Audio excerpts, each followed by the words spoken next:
Emil. It's Emil Guillermo. Emil Amok to you.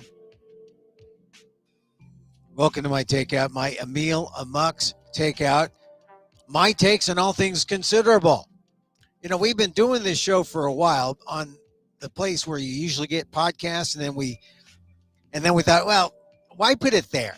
Everyone's on there. I'll just do it live, and then no one will see us, and then we're truly a secret podcast.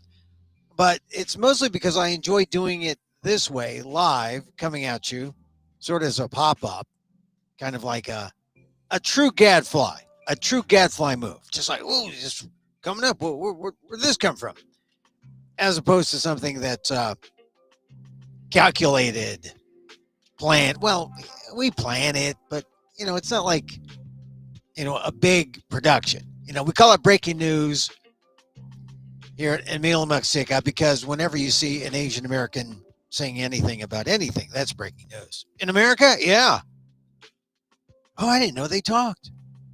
I know. See, that's the way it is. When you see an Asian American speaking, there's 25, 26 million. When you count the mixed, it's about maybe closer to 30. You don't see as many speak out. You're seeing more speak out. You're seeing more of our stories being told. I went to a bookstore, an actual bookstore where you actually pay to feel a thing that is a book, not an electronic screen. It was exciting. I was at a bookstore and I saw so many Asian American titles. It was exciting. And I remember, oh, wow, this is why I went to get my MFA back in the 70s because I thought, oh, I'd write these Asian American screeds, these books. But yeah, as fate would have it, I dropped out. My father had died. I went back to San Francisco to make a living. And I got into television news and journalism and all that. Anyway, yeah, I mean, we do this because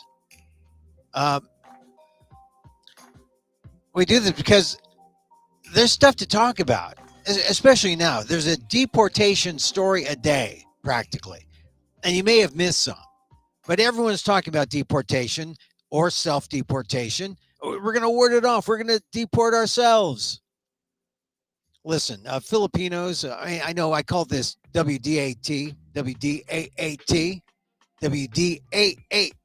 What does an Asian American think? Because what does an Asian American think about deportation?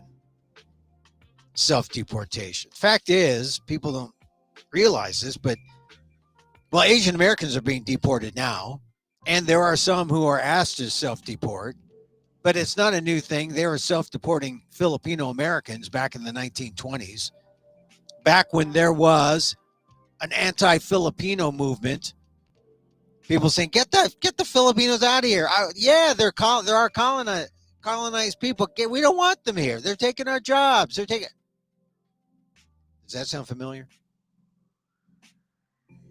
That was 1920s, 1930s. They killed Filipinos if they were caught with a white woman. It's American history. But, you know, you don't have to keep people from that history because it just is naturally forgotten. Even the people who should know that history have forgotten it. That's how sad it is. But, you know, it's my job to talk about this. I mean, I feel compelled to talk about this whenever I crack open the mic. And as I was saying, the stories out, there's like a deportation story a day, a disappearing story every day. It's sad. This is America. And it just makes me wonder, how do we get out of this, right? All right, so this is from the front page of the New York Times. I was a journalism professor, and, you know, I look for good stories, good examples, not necessarily to share with students, but to share with, well, people who are students of the news. And I'll tell you something. If I read this online, on a screen, it wouldn't have had the same impact as when I hold up the paper, and I only get the paper because I live in such a far-flung area. I get the paper like a couple days late. This appeared on Friday, May 30th. Or it's now the 4th. Because they mail it to me. I guess they think I'm like some kind of archivist who has a library of old New York Times or whatever. But this is the front page, top of the fold, so you know the people at the Times are good people. They thought this was an important story. Top of the fold, the New York Times. You see a woman in a T-shirt that says, "Bring Carol home." And I saw that. I said, "Oh, Carol, who's Carol?" Asian American. Yeah, I mean, you got to go deep into the story. Oh, one of us? Yeah. Carol was an Asian American. Ming Li Hui, or Ming Li Hui, originally from Hong Kong, known as Carol. She was, for this story, on a call from jail, talking about her colleagues at John's Waffle and Pancake House in Kennett, Missouri, which is about 3 hours from St. Louis. And this again got to me because I lived in St. Louis when I was going to graduate school. I was going to get my MFA, WashU, going to study to become a Jewish writer like Stanley Elkin. And then, like I said, 2-year program. After the first year, my father died. I didn't go back. Not because I couldn't afford it, but there were other things to take care of. So I know Missouri. I know the kind of people in Missouri. I drove around the state, throughout the state. Lake of the Ozarks, Kansas City, Springfield down south, up north toward Illinois. Actually, Illinois is just across the river from St. Louis, but along the river you go up. The confluence. So I don't want to say that Missouri's my home, but I look at that picture and I see the woman in the T-shirt and the guys with the tractor hats and the trucker hats. And I say, I know those people. I mean, I've been there in the 70s. And they've improved since when I knew them. Right? And the title of this is Everyone Knows Carol in Missouri. In Missouri, immigrants' arrest stuns a deep red town. And this is the fact about Missouri. It's red. It's deep red. Except in the wintertime when it's deep red and, oh my goodness, so cold. Even colder than Chicago. So I share this story with you because it's really a well-written piece. Jack Healy, New York Times, Kennett, Missouri, starts off with an anecdotal lead, right? And you appreciate good, well-written news stories when you see lousy written stories for the web, which are meant to be clickbait, where they could tell you all about the story in the first sentence if they would, but they're not skilled enough. So they suck you in.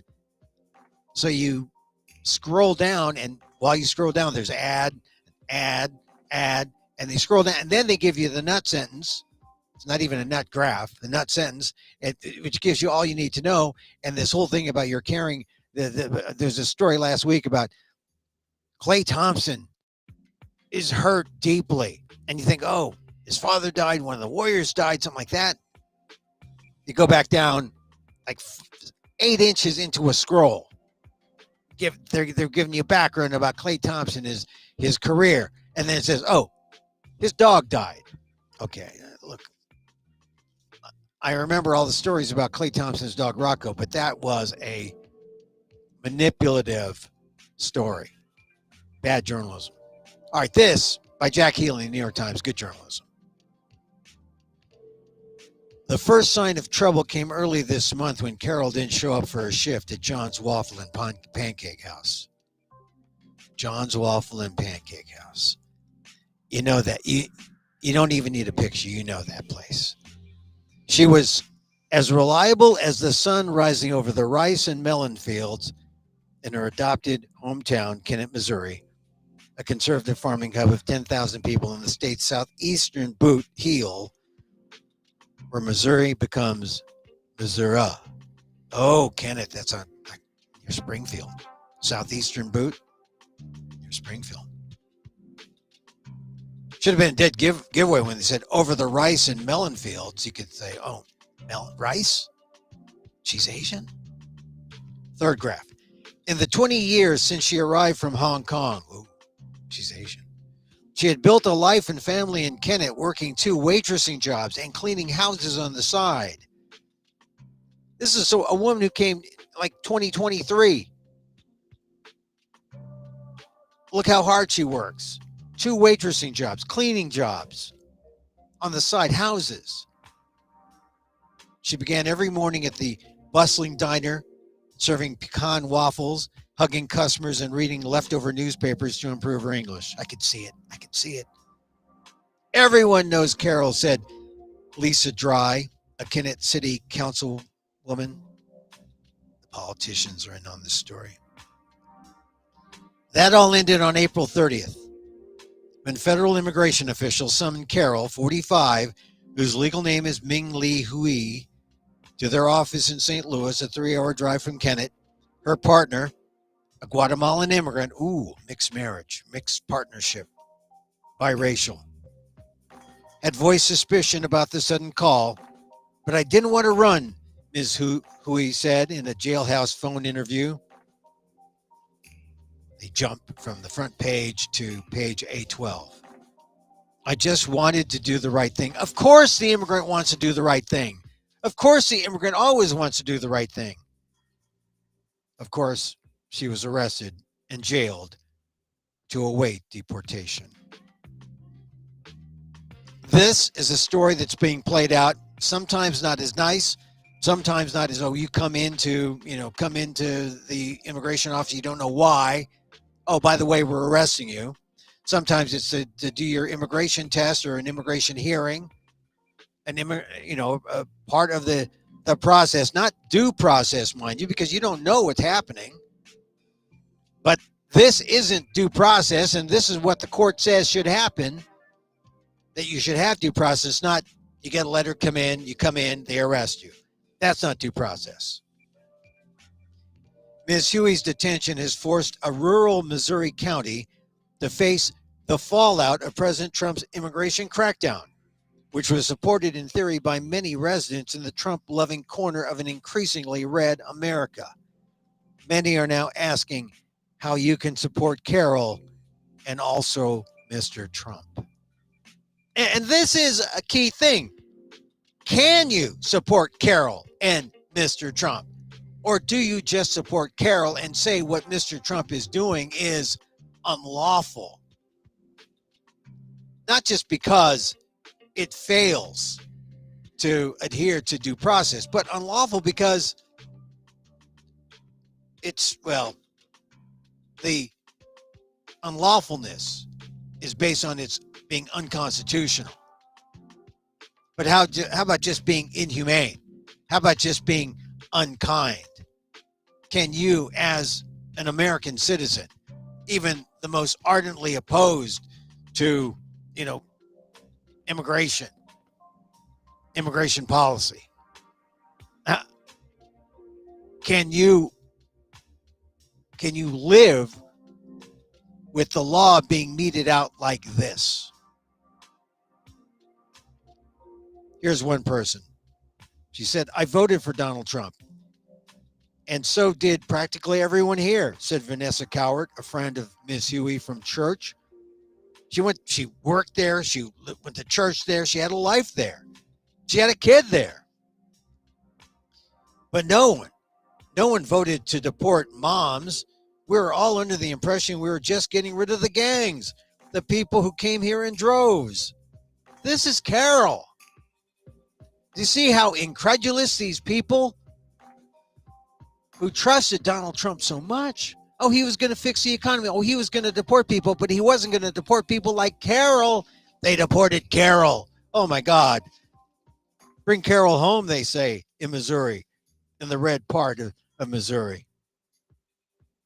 Adam Squires, a one-time candidate for mayor of Kennett, saw it differently. Of course he would. He's a one-time mayor, one-time candidate for mayor.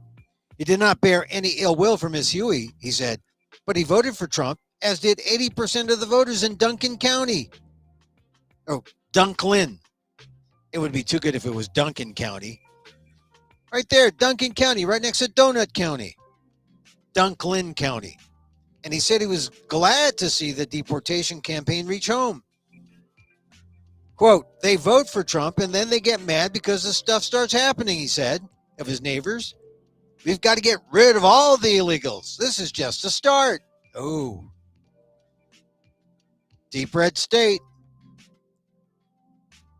Ms. Hui said the call she received from the immigration authorities ordered her to appear in St. Louis without any explanation.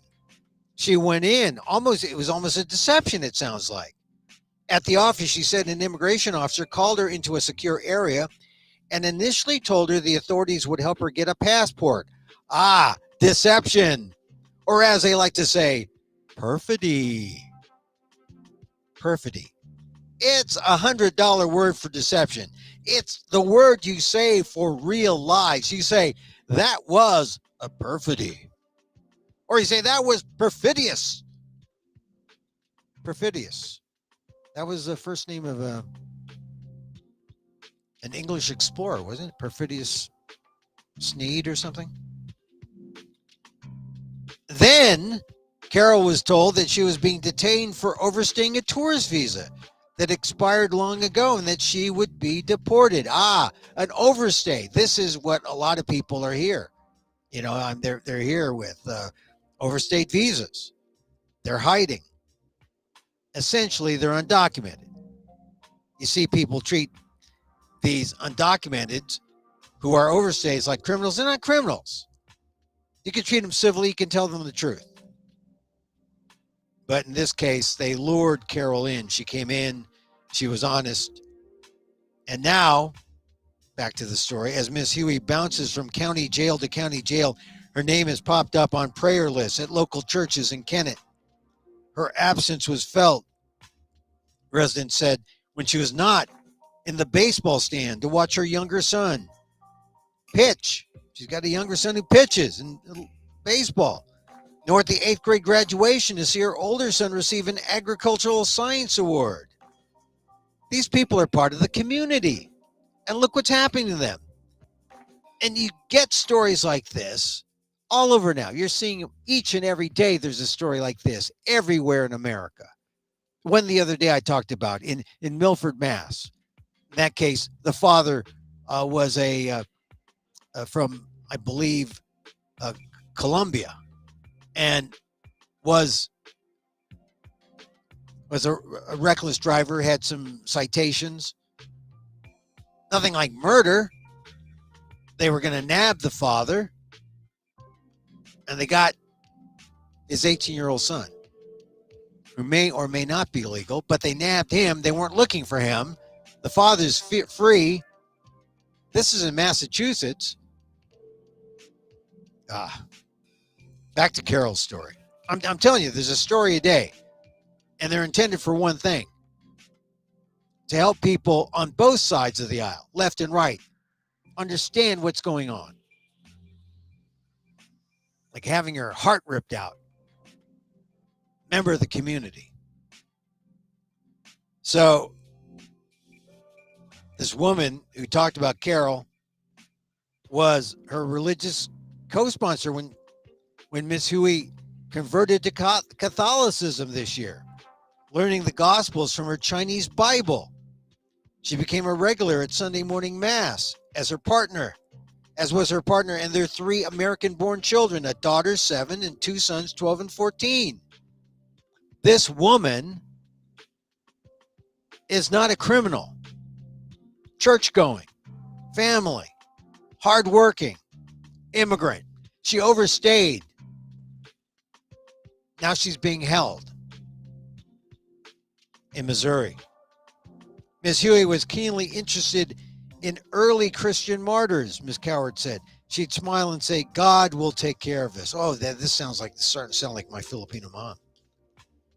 God will take care of you. I know. When my mom said that, I said, Mom, don't be silly. But you have to have that faith. According to the government, Ms. Huey does not have a blameless past. In court records, the government said she arrived in the U.S. from Hong Kong in 2004 and paid an American citizen $2,000 to enter into a sham marriage with her sometime around 2005. Oh. Have I told you about Stormy Daniels? She had hoped the marriage would allow her to get permanent resident status and permit her to travel to Hong Kong to see her dying grandmother and return to the United States afterwards, according to court records. Her lawyer said that Ms. Huey was young and desperate in those days and that she acknowledged that her actions were wrong. Not a day goes by that she does not feel remorse, he said. Ms. Huey was never criminally charged for the fake marriage. Was it fake? She paid the guy. I guess it was fake. It was an arranged marriage, but it ended in divorce in 2009. Court papers indicate that she has no criminal record. That's the worst she did. She paid someone to say, we're in a sham marriage.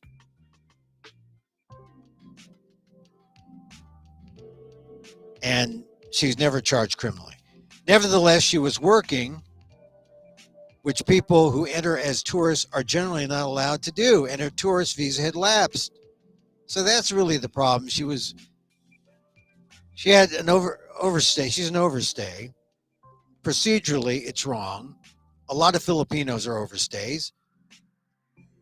But she should, on her own terms and on good faith, be allowed to set the terms for her departure. And now they found her. Supporters described her as an ideal addition to the rural town where the population is declining and the only hospital has closed. These are 10,000 people. 10,000 person town, Kennett.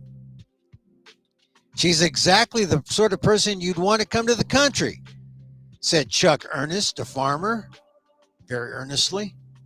I don't know how this fits into the deportation problem with Trump. So I talked to a number of people and say, she's a good person. You know, I can't believe they're doing this to her, they say. The sentiment reflects a stirring unease nationally over Mr. Trump's handling of immigration, his most potent political issue. The most Americans, in a recent New York Times Siena College survey, said they still supported deporting undocumented immigrants. A majority of respondents disapproved of how Mr. Trump was carrying out his immigration policies.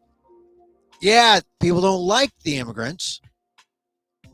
I mean, they want to deport them, but be kind about it. Be humane. Be nice. And maybe reconsider if they are not criminals, but just good people.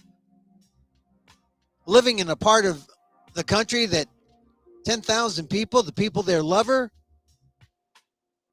In Kennett, some residents said they had implored state and national Republican lawmakers representing the area to intervene.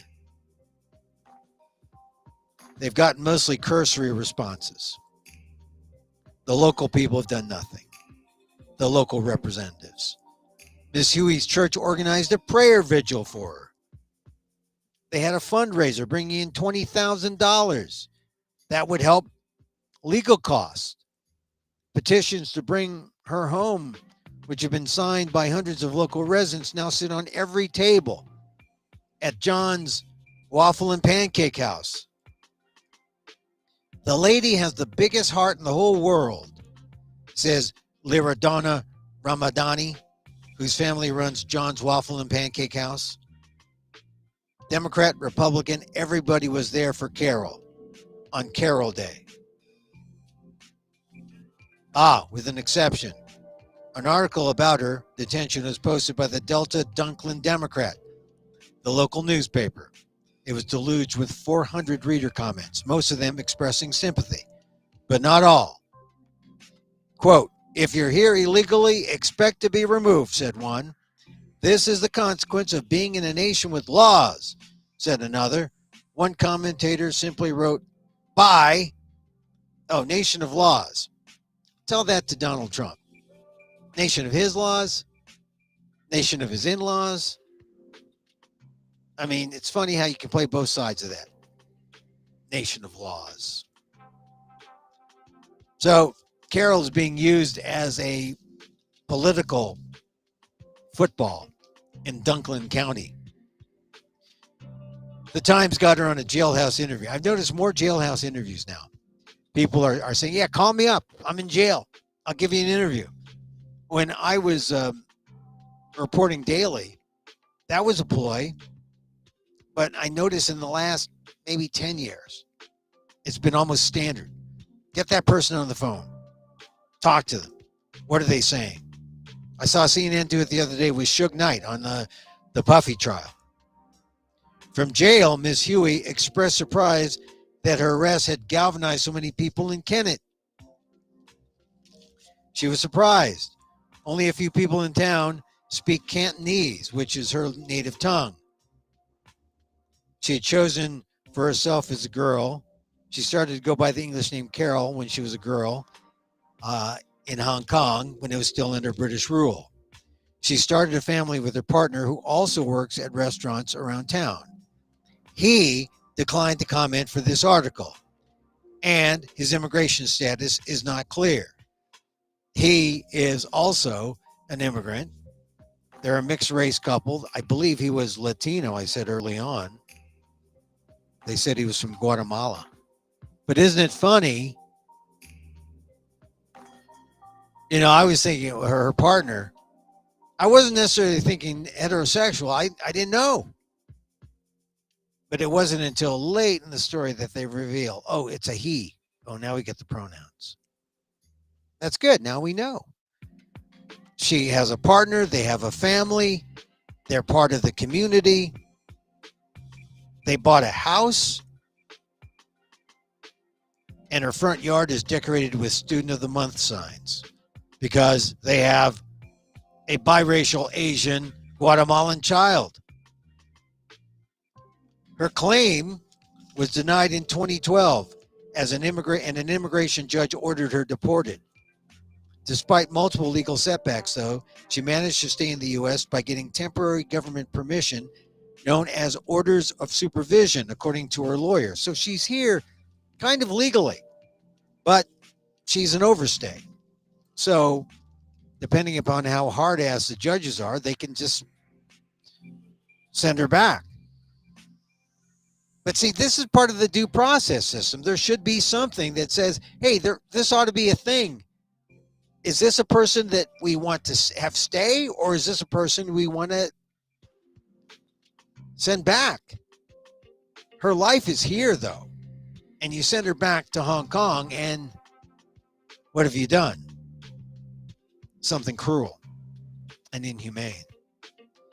Miss Huey's most recent letter of supervision was valid through August, but on the day that Miss Huey was arrested, she was told that the order was being terminated. Immigration and customs enforcement officials did not respond. Of course they did.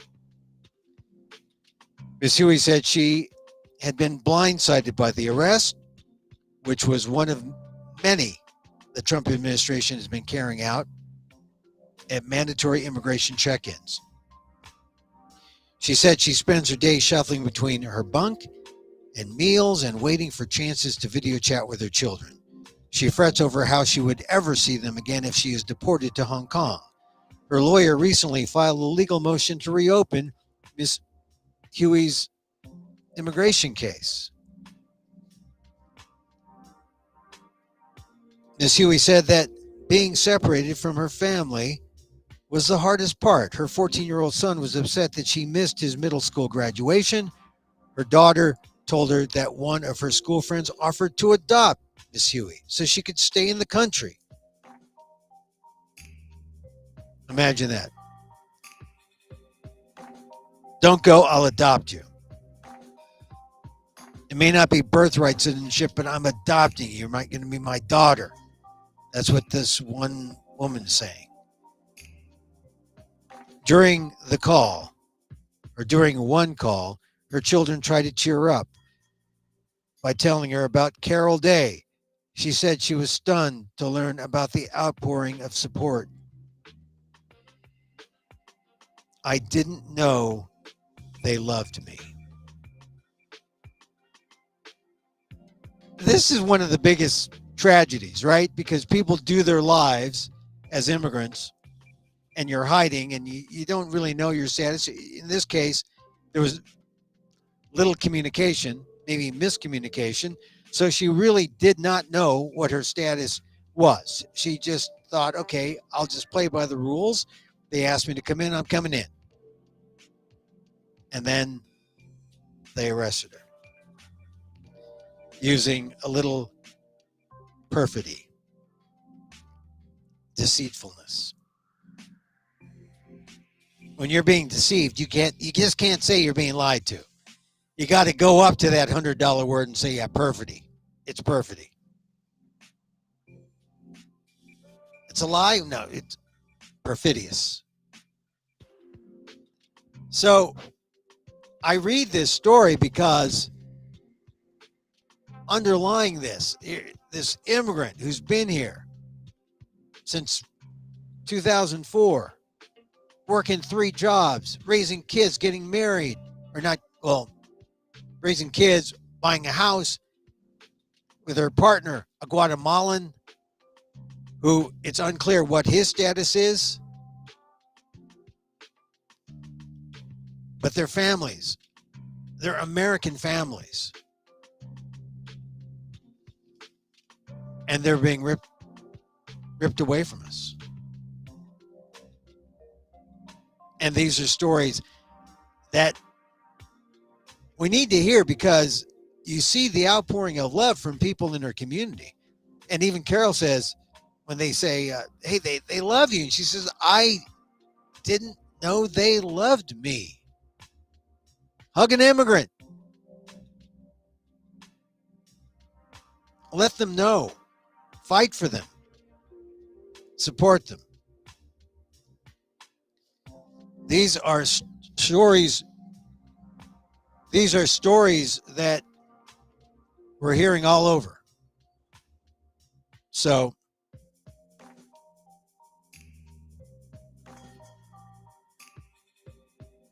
be mindful. I mean, what it is, it's a test of your empathy. A test of your empathy. And a test of really how American you are. Are you really a patriot? Are you human? Are you kind for the people who want to be part of America and aren't criminal and are contributing to our country in the best of ways? That's it for our show today. Hey, check out, I'll put up my performance on Patreon by the end of the week. Let's see, other things coming up. I'm at the World Series of Comedy on June 11th at Laughs in Old Town, Sacramento. 7 o'clock show. Check that out. If you want a discount ticket, let me know. Send me a message. I'll give you a discount. What else? Yeah, so check us out wherever we are. YouTube, X, Facebook. We like to end with a little loving kindness. Hey, because throw it out, comes back twofold. And so as I wish for me, I wish for you. May you be safe. May you be happy. May you be healthy. And may you live with ease. Emil Guillermo here. Till next time.